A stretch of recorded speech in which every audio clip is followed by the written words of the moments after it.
Welcome back to another episode of Broker Brains. I'm Shanna with Cascadia Northwest. I'm Andy Costello with Venture Commercial Real Estate. Thanks so much for watching this week.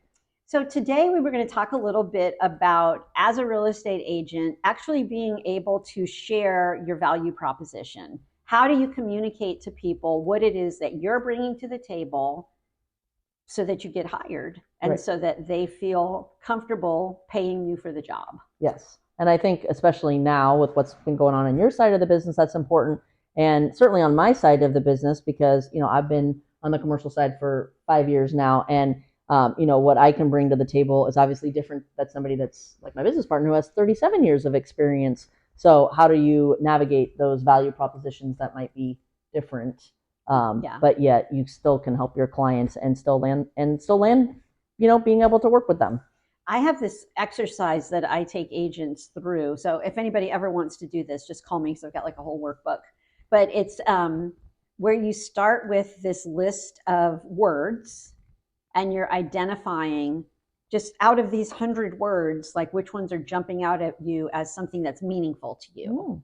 Like it might be family, it might be money, it might be community, it might be religion, it might be spirit, it might be physical health. And you kind of like narrow down these top 5 things that you want to bring to your community, that are your values, that are your most important parts.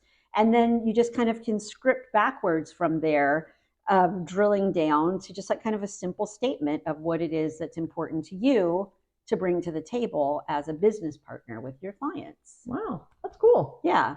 But some people, if you ask them like, well, what is your value proposition? What do you bring into the table? And they're like, they start off with, well, I've got 25 years of experience. Yeah. Okay. So what does that mean? What does that translate to as the client? Right. I don't know. Because then it goes back to still 25 years, you might have been licensed, but have you been doing deals the whole time? Right. Are you closing transactions? Are you still doing business the way you did 25 years ago because you're old and you haven't evolved? Yes. That's what I worry about for myself. Like, I don't want to get stuck in a rut. I make fun of my father-in-law because he would still be using Windows XP if it wasn't like forced on him that computer is just not going to work anymore. You got to move forward.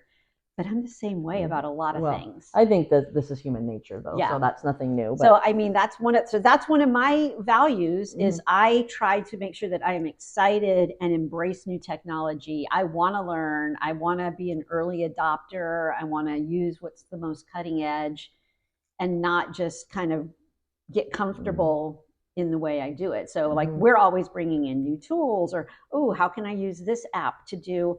We just found this great app for doing like walkthrough videos where it just kind of puts them all together for you. And so it's really cool. And so like for me, that's one of the things that I say about our brokerage as a value proposition is we're always trying to bring in the newest technology that can help agents run their business. Yeah.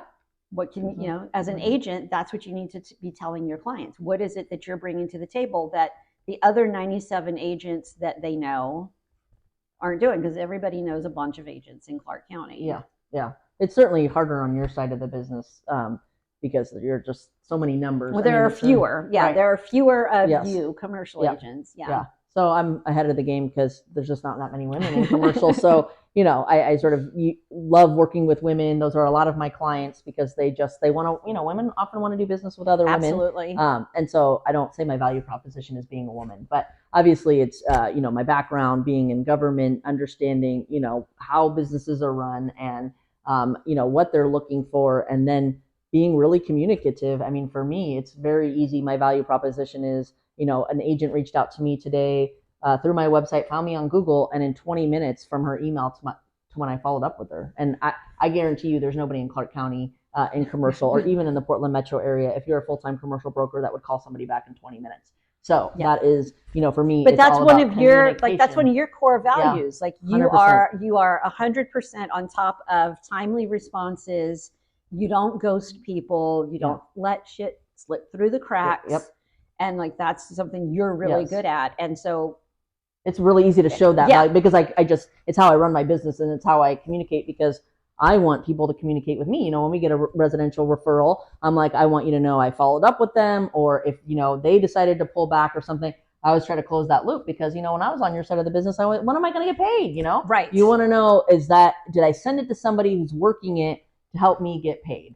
And so I really try to work hard on my communication. And so it's also really easy to see if you're looking in your marketplace of who your ideal clientele is, are there gaps there that other agents are doing, and kind of find where those might be, and then really lean into that, whether it's the communication piece, whether it's, some of you're really good at staging. And so it's like, well, is that my value proposition that I can bring to the table? What is it that I have to offer? And I think your exercise is really good. Well, and the thing about the exercise too is that what you can best bring to the table is what you really are. Mm-hmm. It's the authenticity piece. Yeah. So yeah, it's identifying those gaps, and then what talents and skills do I have that can fill that gap, as opposed to trying to force it. Yes. And just kind of artificially say, well, I'm going to go be.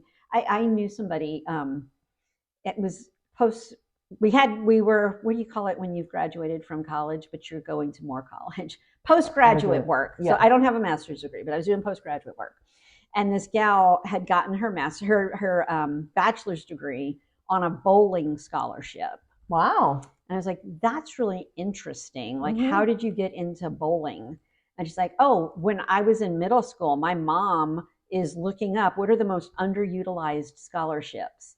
It was bowling. Oh. And from that moment on, my brother and I were in every bowling camp and bowling lesson. Wow. And became top bowlers and both got full rides for bowling.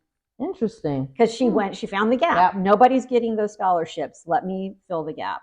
So that, I don't know if that relates to this topic at all, but it's just, you look into where's the opportunity.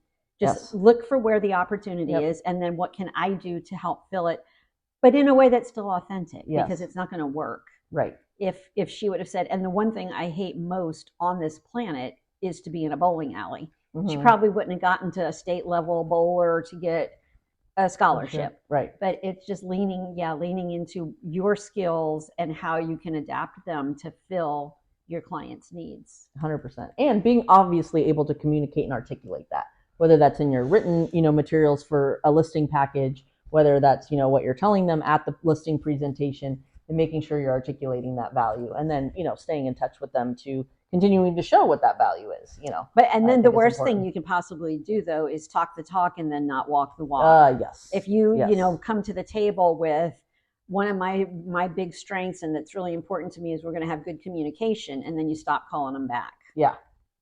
That's 100%. The worst way to drop the ball. Yes. Yes. And, occasionally that does happen and you apologize, No, but it doesn't happen. Yes. Like sometimes things happen where I didn't call you back right now, but it never happens that you just say, okay, well, I got the deal. Yes. Now I'm not going to follow up. Yeah. Yeah. No, you don't. Yeah.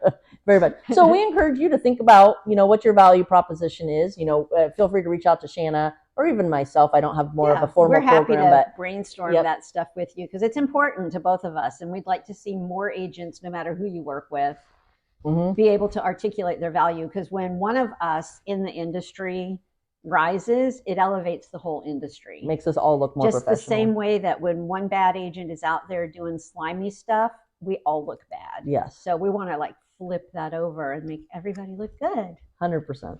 Couldn't agree more. Thank you so much for joining us, and we'd love for you to jump into the comments. And what are your value propositions? What are you bringing to the table that's unique for you as an agent? Let us know. Yeah, we'd love to hear from you. We appreciate you watching this week. Take care of yourself, and if you can, someone else too. We'll see you next week. Thanks.